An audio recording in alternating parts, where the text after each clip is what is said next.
Pues bueno, le agradezco mucho, por supuesto, uno de los mexicanos que más sabe de las cosas que tienen que ver con la antigua Unión Soviética, con la realidad hoy de Rusia y toda esta región que hoy ha entrado en conflicto, que es Pascal Beltrán del Río, mi compañero, amigo, conductor de la primera emisión de Imagen Informativa y director editorial del periódico Excelsior. Querido Pascal, ¿cómo estás? Paco, ¿cómo estás? Bueno, pues siguiendo esta información, sin duda preocupante, es el conflicto más grave que ha sucedido en Europa después de la Segunda Guerra Mundial, quizás haciendo a un lado los Balcanes, pero me parece que potencialmente esta invasión, que eso es, no podemos llamarla de otra manera, pues tiene unas consecuencias potencialmente muy graves. Oye, yo estaba muy preocupado en el momento que leí toda esta información, pero después de leer tu columna del día de hoy, de cómo ha evolucionado el ejército ruso desde la invasión a la zona de Osetia, en la antigua República de Georgia, hasta el día de hoy, cómo se dieron cuenta de una serie de errores estructurales que tenía su ejército y cómo los han reparado hasta tener al día de hoy estos nuevos Sukhoi conocidos como el Pato Infernal,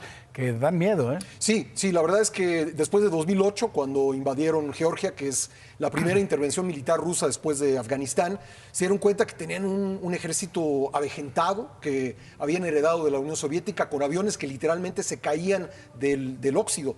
Y entonces tuvieron un periodo de renovación de sus Fuerzas Armadas, también de determinación de para qué querían tener una fuerza militar, y han seguido ese trabajo. Yo creo que no se ha seguido bien desde Occidente, no se ha percibido lo que está haciendo Rusia y tiene un ejército muy capaz. Además de la fortaleza que tiene en sí mismo Putin, ¿no? Un hombre que tiene la posibilidad de llegar casi 20 años más y que puede seguir casi 20 años más en el poder, que además de todo en la antigua o en la otra invasión a Georgia, pues estaba ¿qué era? Su empleado, ¿no? Dmitry Manuel Medvedev. M. González.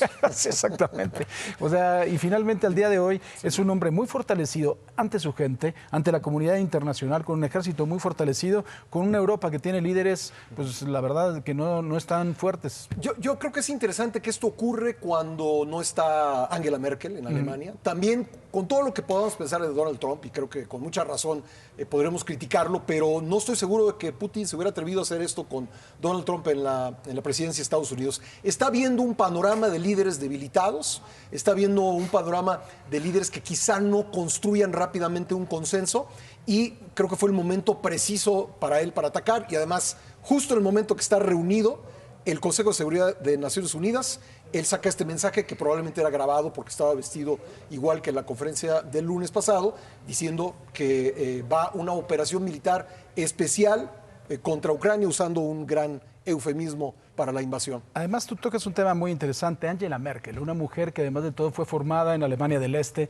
que hablaba ruso perfectamente, que cuando iba no necesitaba traductor y que se le ponía de frente, ¿no? Una mujer con unos pantalones tremendos. Sí, Angela Merkel hablaba ruso y Vladimir Putin hablaba alemán, porque Vladimir Putin fue agente de la KGB asignado a Berlín, así que ellos dos se entendían mucho. Creo que parte del equilibrio de fuerzas y del mantenimiento de la paz en todos estos años tuvo mucho que ver con la relación que estableció Angela Merkel con Vladimir Putin, y desgraciadamente pues, ya no está.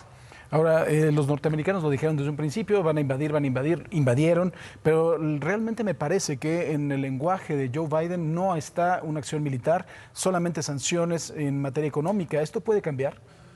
Pues las sanciones, hay que decir que Rusia ya las veía venir y se preparó para esas sanciones. De hecho, sus conversaciones con China tienen mucho que ver con eso. Rusia tiene posibles otras salidas para el gas. Tiene la posibilidad de ese gas que destina a Europa. Hay 11 países europeos que importan entre el 100% y el 40% del gas de Rusia. Rusia puede colocarlo en otros lados. No sé hasta dónde puede aguantar, pero no podemos imaginar que Putin se lance en esta aventura militar sin una preparación ante las sanciones. Ahora, yo creo que venimos tú y yo de una generación en donde hubo el temor de una guerra nuclear. Eso yo creo que cuando termina la Guerra Fría, cuando cae el muro de Berlín, como que respiramos esa generación que desde chiquitos oíamos hablar de las bombas atómicas. ¿Se tiene que volver a tener ese temor? Sin duda, especialmente después del mensaje de Putin, de advertencia a otros países de que no se metan en el conflicto.